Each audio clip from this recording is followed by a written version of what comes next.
Oi pessoal, boa noite, tudo bem? Vamos para mais uma aula virtual, né? Mais uma videoaula. Mais uma semana a gente lutando, persistindo em casa, que eu sei que não tá fácil para ninguém, né? Também estou sentindo falta de vocês, preferi estar em sala de aula, mas é o que a gente pode fazer por enquanto, né? Enquanto não passa essa loucura, essa crise.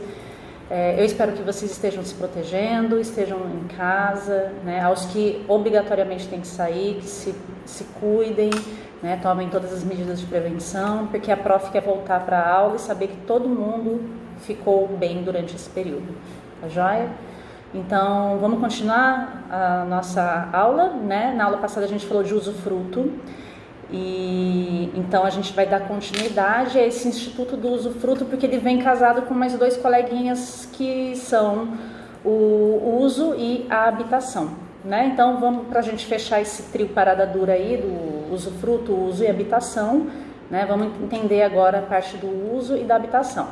Vamos utilizar o Código Civil, já quero que vocês peguem o Código Civil de vocês. Então, o uso e a habitação, eles vão estar lá no Código Civil, no artigo, o uso começa no artigo 1412, é curtinho, o uso é só o 1412 e 1413 do Código Civil, e a habitação começa no artigo 1414 e vai até o 1416. Antes da gente adentrar, né, no uso e na habitação, vamos fazer um relembro aqui, né, só para a gente recapitular as nossas duas últimas aulas, né? Então vamos lá, vamos falar do direito das coisas, né? Que é o que a gente está batendo, é o nosso semestre, direito das coisas, direitos reais, né?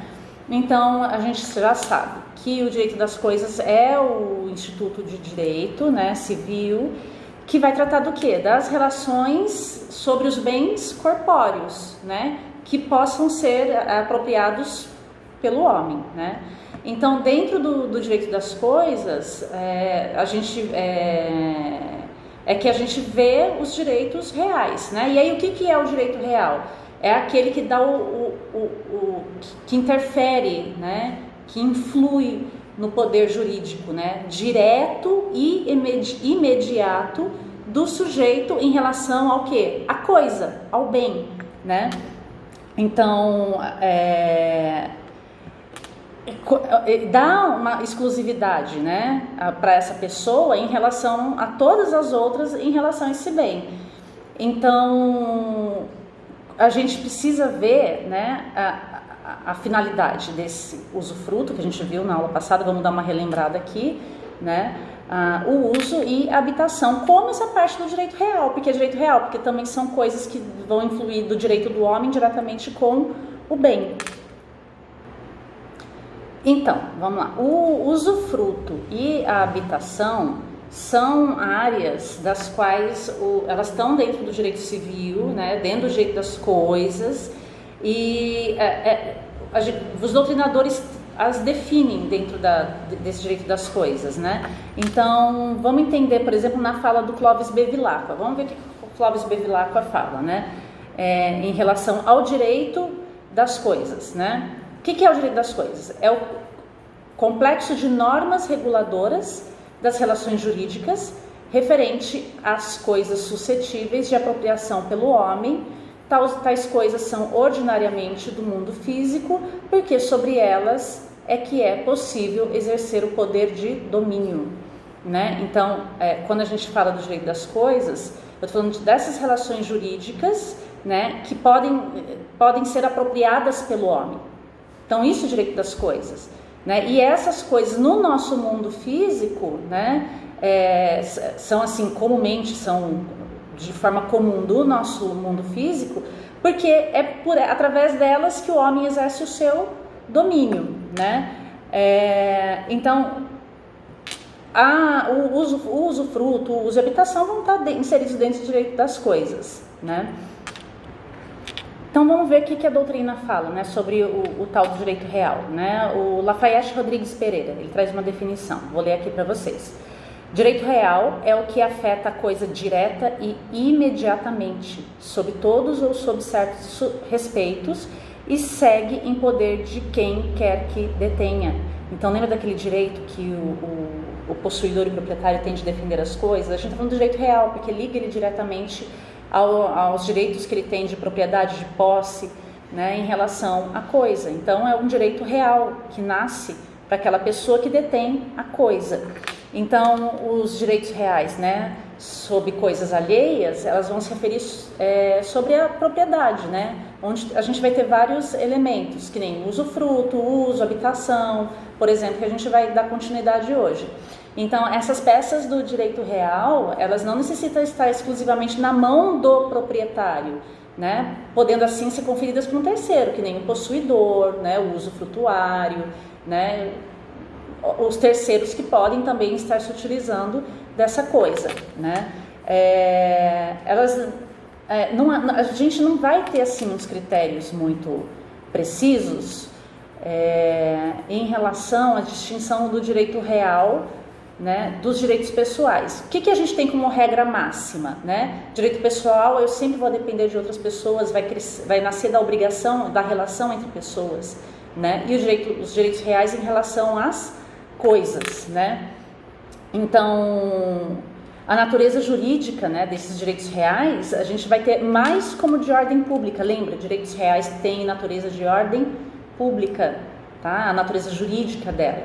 Então, quanto ao seu modo de exercício, os direitos reais eles vão ser caracterizados, né, como uma efetivação direta e imediata, sem a intervenção de nenhuma outra pessoa. Por isso que é direito real. Lembra? Eu falei, olha, o direito real me liga ao meu direito com a coisa, né? É aquele direito, eu não preciso de outra pessoa interferindo para que o direito se concretize, porque o fato de eu ter a coisa já me faz nascer o direito real, já se concretiza o tal do direito real, né?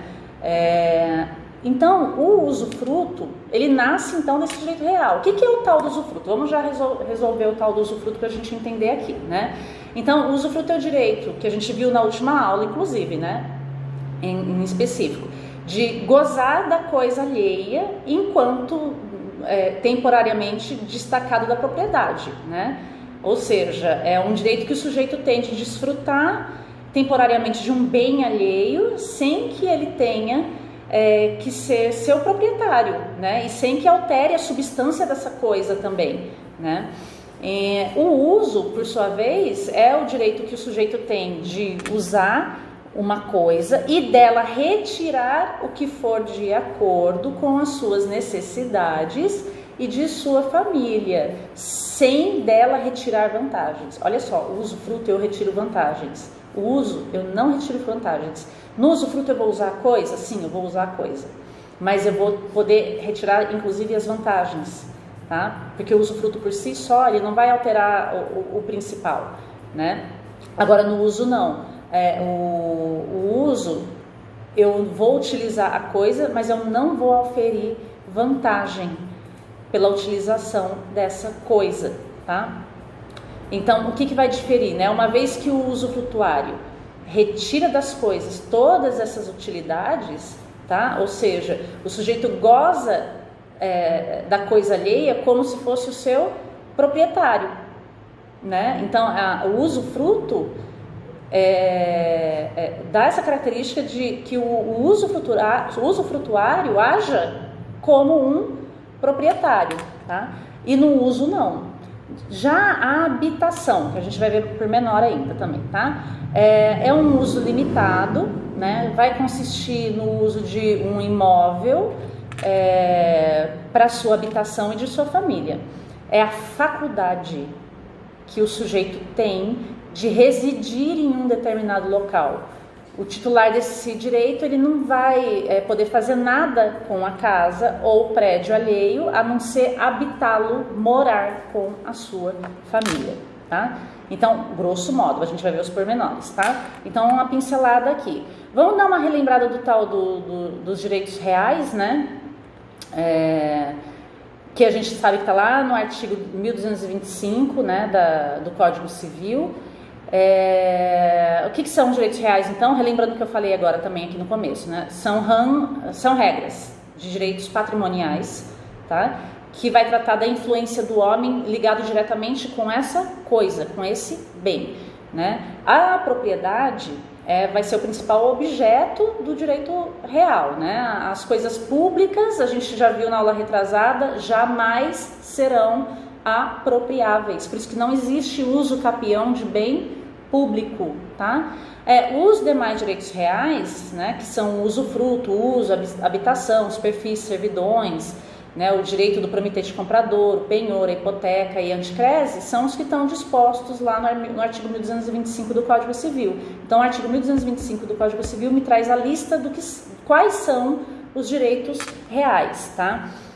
Então, essa coisa alheia, ela vai poder se tornar apropriável, né, quando existir uma relação contratual derivada entre os sujeitos ou quando é apropriada pela captura, né, seja essa originária ou seja, aquela ocupação que não vai envolver sujeitos em nenhuma relação contratual. Né? Lembra sempre, direito real vai me ligar diretamente com a coisa, com o bem, não preciso de outra pessoa.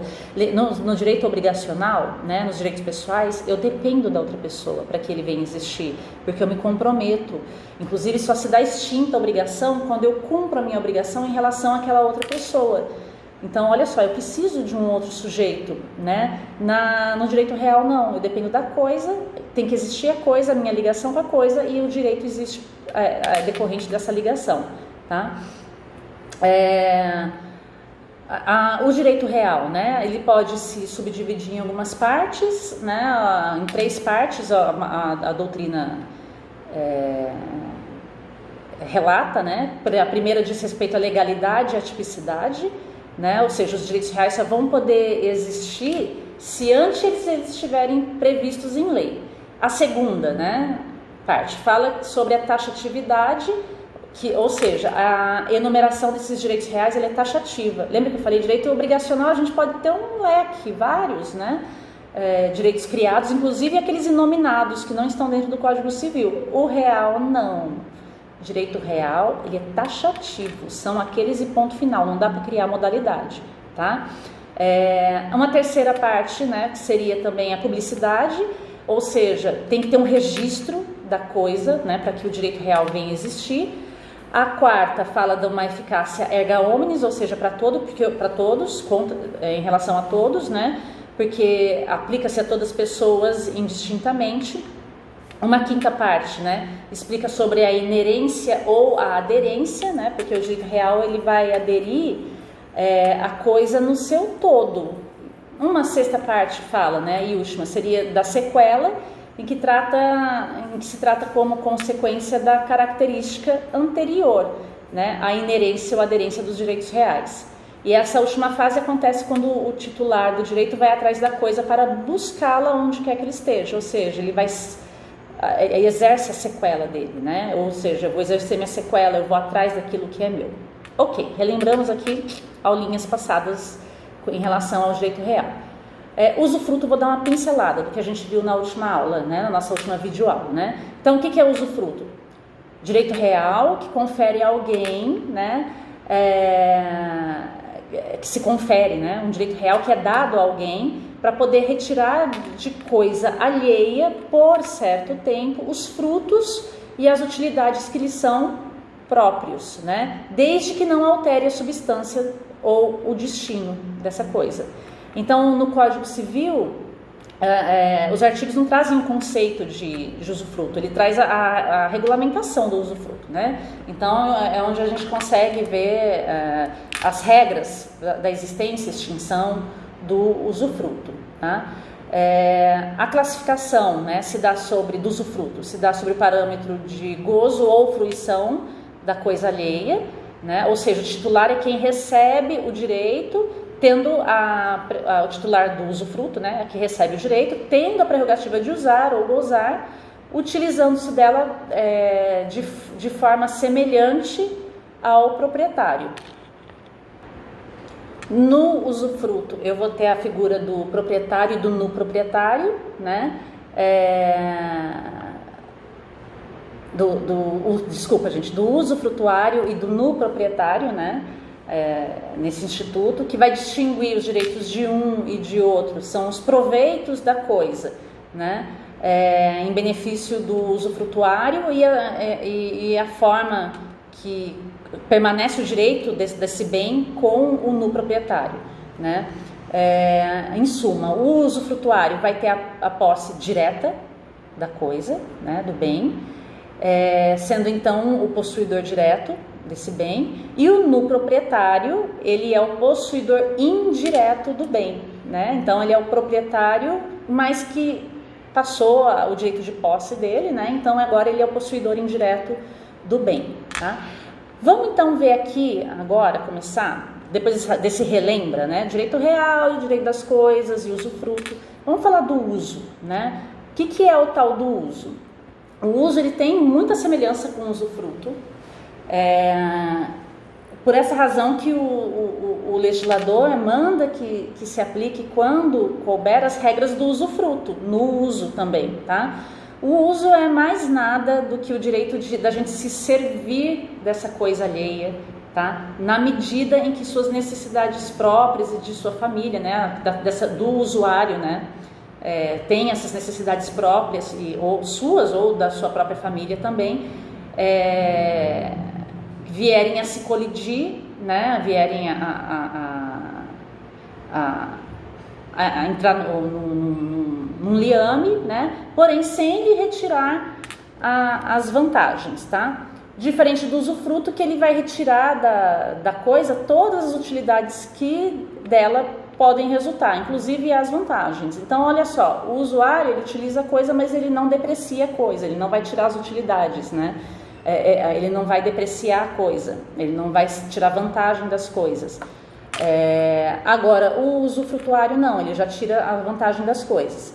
Então, o uso é um usufruto limitado, tá? É assim que a gente pode classificar. Ele vai se destinar a assegurar ao beneficiário, né, a utilização imediata da coisa alheia, limitada a reduzir a um conceito único o direito de usufruto, uso e habitação. Então, optou o legislador, nesse sentido, pátrio, né, de distingui-lo dos outros dois direitos mencionados, né, que é o usufruto e a habitação. O uso, ele vai manter as características do usufruto, sendo ele temporário e resultante de desmembramento da propriedade, tá? Por outro lado, ele também tem suas características próprias, como a indivisibilidade. O uso não pode ser constituído por partes em uma mesma coisa, tá? E é também incessível, ou seja, né, ele não é cedido nem pelo seu exercício, tá? Eu uso aquilo e eu não posso ceder. Se eu estou usando aquela coisa, eu não posso repartir aquela coisa, tá? Porque eu sou um usuário, eu não sou um usufrutuário, tá? O uso, ele, assim, em regra geral, assim, ele não é mais tão praticado na nossa legislação vigente, né? Eu vou dar um exemplo de uso para vocês, muito comunzão, tá? Que seria o terreno de um cemitério, né? Do qual é classificado como uso, porque apesar de cada pessoa comprar um pedaço da terra, esse ato não gera uma escritura. Então, assim, o que existe é uma autorização de uso, tá? O objeto do uso pode ser tanto para os bens móveis quanto imóveis, né? Quando recair sobre os bens móveis, o uso não vai poder ser nem fungível e nem consumível, tá? Alguns autores, eles vão admitir o uso de bens móveis consumíveis, tá? Mas isso não é pacificado na nossa doutrina. O Carlos Roberto Gonçalves mesmo destaca isso. Deixa eu ler uma definição para vocês do Carlos Roberto Gonçalves, né? Alguns autores admitem a incidência do uso sobre bens móveis consumíveis, caracterizando-se o quase uso, a exemplo do quase usufruto. O usuário adquiriria a propriedade da coisa, cujo uso importa consumo, e restituiria a coisa equivalente, restituiria a mesma coisa que ele utilizou. Olha, no usufruto eu não restituo o bem, o usufruto eu posso consumir o bem, né? Aqui no quase uso, o usufrutuário consome, mas ele vai ter que restituir aquele bem. Então, se ele consumir, ele vai ter que restituir. Então, por isso que fala que é o quase uso, tá? As formas de constituição e extinção do uso, né, elas vão se dar da mesma forma que pelo usufruto. Então, assim, pode ser aplicada a mesma regra do artigo 1410 do Código Civil, né, que fala da extinção do usufruto. Então, tanto para o usufruto quanto para o uso, tá? Porém, a única exceção que a gente vai ter desse instituto é a extinção pelo não uso, do qual não se aplica, né? Então, vamos agora passar para a habitação, né? O que é a tal da habitação? É o direito que a pessoa tem de morar e residir em casa alheia, né? Então, a habitação é em favor da pessoa, de sua família, não podendo ser cessível, ou seja, não há cessão, nem pelo seu exercício. Então, olha só, habitação é único. Eu moro na coisa alheia, eu estou habitando, tá? O Carlos Roberto Gonçalves, vamos ver uma definição dele aqui que eu acho bacana também, ó. O Instituto em Apreço assegura ao seu titular o direito de morar e residir na casa alheia. Tem, portanto, destinação específica, servir de moradia ao beneficiário e sua família. Não podem alugá-la ou emprestá-la. Acentua-se, destarte, a inacessibilidade assim do direito quanto ao seu exercício. Então, olha só, moro em coisa alheia, eu estou fazendo do Instituto da Habitação, tá? É um direito real e personalíssimo, ou seja, embora com o uso, né? Embora como o uso também tenha advindo do usufruto, a habitação é ainda mais restrita que os demais institutos, tá? Outra característica é ser temporário também o direito, né, de habitação, também como o usufruto e o uso, porque também vão ser regidos pela regra do artigo 1410 do Código Civil em relação ao usufruto. O seu objeto é bem imóvel, como exclusividade, né? E o sujeito, quem que é o sujeito da habitação? O titular do direito deverá residir, é aquele que reside neste bem, tá? Então, seja só ele ou com a sua família. Por ser personalíssimo, o que habita, né? O que faz do direito de habitação, ele não pode entregá-lo a outra pessoa, nem emprestar, tá? O bem, quando ele é o que habita nesse bem. Se o direito for conferido para mais de uma pessoa, qualquer delas vai poder residir na casa, né, sem a obrigação de pagar aluguel aos demais titulares, tá? É o que diz lá o artigo 1415 do Código Civil. Vamos dar uma lida nele, né? Se o direito real de habitação for conferido a mais de uma pessoa, qualquer delas que sozinha habite a casa não terá de pagar aluguel a outra ou às outras, mas não as pode inibir de exercerem, querendo o direito que também lhes compete de habitá-la. Então, tranquilo, né? Então, essa divisão de direito, ela é feita de forma expressa, tá? A pessoa titular do direito, ela pode habitar na casa alheia, sem que deva pagar aluguel aos demais titulares. Porém, aos demais também tem direito de habitá-la, não podendo impedi-las de exercer os seus direitos. Ou seja, todo mundo mora na casa, ninguém pode impedir o exercício do outro só porque um pagou o aluguel, tá? Mora o pai, a mãe, os filhos, não pode o pai chegar e falar, olha, só eu que pago, vocês estão fora. Não, são todos os habitantes daquele imóvel que vão usufruir do direito de habitação daquele imóvel, tá? Na nossa legislação, a habitação vai estar lá do artigo 1414 até o 1416, né? Vamos dar uma lidinha no 1414 do Código Civil, que ele vai falar assim, ó: quando o uso consistir no direito de habitar gratuitamente casa alheia, o titular desse direito não a pode alugar, nem emprestar, mas simplesmente ocupá-la com sua família. Pronto, tá aí, é a habitação, tá? A gente não vai ter mais na legislação brasileira o direito de habitação permitida para alugar a casa alheia, tá? Eu entro, habito na coisa que não é minha e vou alugar para outra pessoa, tá? Também tem o direito de habitação, né? Que ele não se extingue pelo uso, porém extingue-se por todos os demais meios previstos no 1410, que é lá a extinção do usufruto, tá? O direito de habitação cabe muito ao direito sucessório, tá? Tanto é que no artigo 1831 do Código Civil, que está lá na parte sucessória, a gente vai ter o seguinte, ó: Artigo 1831.